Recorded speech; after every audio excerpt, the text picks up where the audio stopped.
ಬಂಧುಗಳೇ, ಹೇಗಿದ್ದೀರಾ ನೀವೆಲ್ಲರೂ? ನಾನು ನಿಮ್ಮ ಅಬ್ಬು ರಾಜೇಶ್ ಅವನು. ಬಂಧುಗಳೇ, ಇದು ನಿನ್ನ ಮಂಗಳೂರಿನ ಮಣ್ಣನ್ನೇ ನಡುಗಿಸಿದ, ಸಾವಿರಾರು ಜನರ ಹೃದಯವನ್ನು ಕಣ್ಣೀರಲ್ಲಿ ಮುಳುಗಿಸಿದ, ಮನುಷ್ಯನ ಜೀವಕ್ಕೆ ನಿಜವಾಗಿಯೂ ಬೆಲೆ ಇದೆ ಎಂಬ ಪ್ರಶ್ನೆಯನ್ನು ಸಮಾಜದ ಮುಂದೆ ನಿಲ್ಲಿಸಿದ ಭಯಾನಕ ಸತ್ಯ. ಮೊದಲಿಗೆ ನೀವು ಈ ಮೂರು ಮುಖಗಳನ್ನು ನೋಡಿದಾಗ ಸಾಮಾನ್ಯ ಫೋಟೋಗಳಂತೆ ಅನಿಸಬಹುದು. ಆದರೆ ಬಂಧುಗಳೇ, ಈ ಮೂರು ಮುಖಗಳ ಹಿಂದೆ ಎಷ್ಟೋ ಕನಸುಗಳು ಕಬ್ಬರಿನೊಳಗೆ ಹೂತು ಹೋಗಿವೆ ಗೊತ್ತಾ? ಎಷ್ಟು ಮನೆಗಳ ನಗು ಕ್ಷಣಾರ್ಧದಲ್ಲಿ ನಿಂತು ಹೋಯಿತು ಗೊತ್ತಾ? ಎಷ್ಟು ತಾಯಿಯ ಕಣ್ಣೀರು ರಾತ್ರಿಯಿಡೀ ಒಣಗಲಿಲ್ಲ ಗೊತ್ತಾ? ಎಷ್ಟು ತಂದೆಯ ಹೃದಯ ಮೌನದಲ್ಲಿ ಮುರಿದು ಬಿತ್ತು ಗೊತ್ತಾ?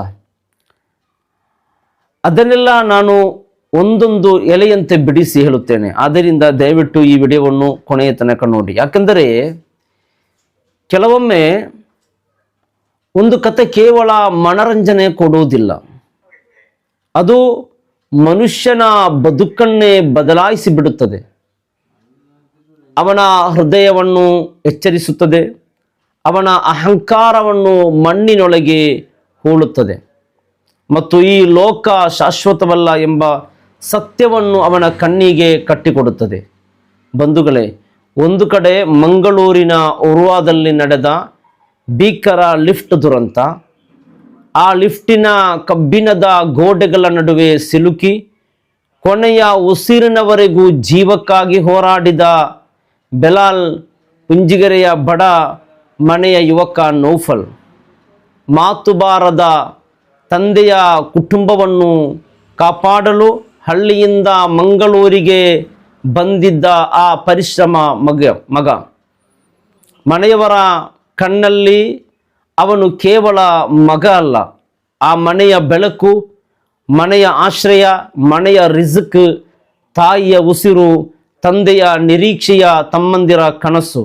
ಪ್ರತಿದಿನ ಬೆವರು ಸುರಿಸಿ ದುಡಿಯುತ್ತಿದ್ದ ಆ ಮಗ ಬೆಳಿಗ್ಗೆ ದುಆ ಮಾಡಿ ಕೆಲಸಕ್ಕೆ ಹೋಗುತ್ತೀನಿ ಎಂದು ಮನೆಯಿಂದ ಹೊರಟಿದ್ದ.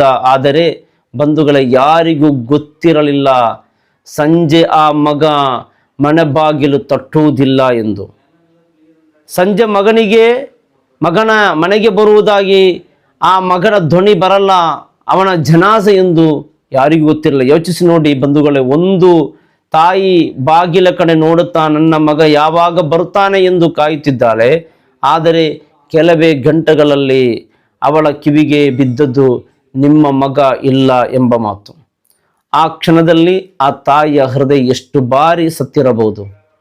ಜನರನ್ನು ಮೇಲಕ್ಕೆ ಕರೆದೊಯ್ಯಬೇಕಿದ್ದ ಒಂದು ಲಿಫ್ಟ್ ಒಬ್ಬ ಯುವಕನನ್ನು ಮಣ್ಣಿನೊಳಗೆ ಇಳಿಸಿಬಿಟ್ಟಿತ್ತು.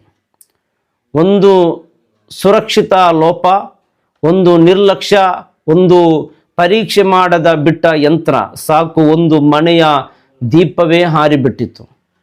ಮತ್ತು ಇನ್ನೊಂದು ಕಡೆ ನಿಕಾಹಾದ ಕೆಲವೇ ದಿನಗಳಲ್ಲಿ ಹೊಸ ಜೀವನದ ಕನಸು ಹೊತ್ತು ಕೈ ಹಿಡಿದು ನಡೆದ ನೌಶೀಜಾ ಮತ್ತು ಆಶಿಕ್, ಇನ್ನು ಅವರ ಕೈಯಲ್ಲಿ ಮೆಹಂದಿಯ ಬಣ್ಣ ಮಾಸಿರಲಿಲ್ಲ, ಮನೆಯಲ್ಲಿದ್ದ ನಿಕಾಹನ ನಗು ಕಡಿಮೆಯಾಗಿರಲಿಲ್ಲ. ನಮ್ಮ ಬದುಕು ಹೀಗೆ ಸುಂದರವಾಗಿರಲಿ ಎಂದು ಭವಿಷ್ಯದ ಬಣ್ಣ ಕಟ್ಟುತ್ತಿದ್ದ ಎರಡು ಯುವ ಹೃದಯಗಳು ಹನಿಮೂನಿಗೆಂದು ಹೊರಟಿದ್ದ ಆ ನವ ಜೋಡಿ ರಸ್ತೆಯ ಬದಿಯಲ್ಲಿ ಸುರಕ್ಷಿತವಾಗಿ ನಡೆದುಕೊಂಡು ಹೋಗುತ್ತಿದ್ದಾಗ ನಿಯಂತ್ರಣ ತಪ್ಪಿದ ಕಾರೊಂದು ಅವರ ಬದುಕನ್ನೇ ತುಳಿದು ಹೋಯಿತು. ಒಂದು ಕ್ಷಣದ ಅಜಾಗರೂಕತೆ, ಒಂದು ಕ್ಷಣದ ನಿಯಂತ್ರಣ ಕಳತೆ ಎರಡು ಕುಟುಂಬಗಳ ಬದುಕನ್ನೇ ಕತ್ತಲೆಗೆ ತಳ್ಳಿಬಿಟ್ಟಿತು. ನೌಶೀಜಾ ಸ್ಥಳದಲ್ಲಿ ಇಹಲೋಕ ತ್ಯಜಿಸಿದರು.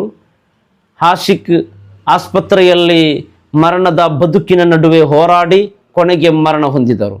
ಬಂಧುಗಳು, ಯೋಚಿಸಿ ನೋಡಿ, ನಿನ್ನೆಯವರೆಗೆ ನಿಕಾಹ್ ಮನೆಯಲ್ಲಿದ್ದ ನಗು ಕೆಲವೇ ದಿನಗಳಲ್ಲಿ ಜನಾಜ ಮನೆ ಅಳುವಾಗಿ ಬದಲಾಗುವುದು ಎಷ್ಟು ಭಯಾನಕ ಪರೀಕ್ಷೆ ನೋಡಿ.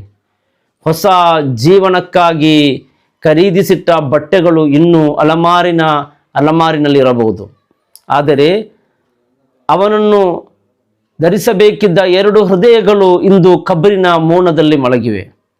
ಇದೇ ದುನಿಯಾದ ಸತ್ಯ ಬಂಧುಗಳೇ. ಮನುಷ್ಯ ಎಷ್ಟೇ ಯೋಜನೆ ಮಾಡಿದರೂ ಮರಣ ಬಾಗಿಲು ತಟ್ಟುವ ಮೊದಲು ಅನುಮತಿ ಕೇಳುವುದಿಲ್ಲ. ಅದು ಶ್ರೀಮಂತ ಬಡತನ ನೋಡುವುದಿಲ್ಲ, ಹೊಸ ಜೋಡಿ ಅಂತ ನೋಡುವುದಿಲ್ಲ, ಬಡ ಮನೆಯ ಮಗ ಅಂತ ಕರುಣೆ ತೋರಿಸುವುದಿಲ್ಲ. ಅದು ಬಂದಾಗ ಕ್ಷಣಾರ್ಧದಲ್ಲಿ ನಗುವನ್ನೇ ಕಣ್ಣೀರಾಗಿ ಬಿಡುತ್ತದೆ. ಆದರೆ ಈ 2 ಘಟನೆಗಳು ನಮಗೆ ಒಂದು ದೊಡ್ಡ ಪಾಠ ಕಲಿಸುತ್ತದೆ. ಮನುಷ್ಯನ ನಿರ್ಲಕ್ಷ್ಯ ಮತ್ತೊಬ್ಬರ ಜನಾಜಕ್ಕೆ ಕಾರಣವಾಗಬಹುದು. ಒಂದು ಲಿಫ್ಟ್ ಸರಿಯಾಗಿ ಪರಿಶೀಲನೆ ಆಗದಿದ್ದರೆ ಅದು ಕಬ್ರಿನ ಬಾಗಿಲಾಗಬಹುದು.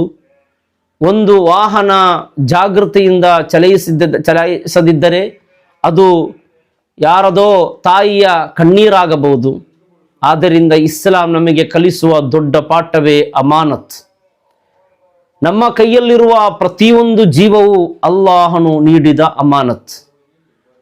ಅದನ್ನು ಸುರಕ್ಷಿತವಾಗಿಡುವುದು ಇಬಾದತ್.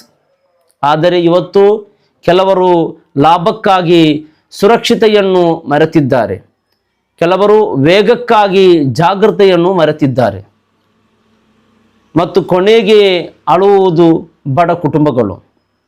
ಇವತ್ತು ಮಂಗಳೂರಿನ ನೌಫಲ್ ಕುಟುಂಬ ಅಳುತ್ತಿದೆ, ನೌಶಿಜಾ ಮತ್ತು ಆಶಿಕ್ ಕುಟುಂಬಗಳು ಅಳುತ್ತಿವೆ.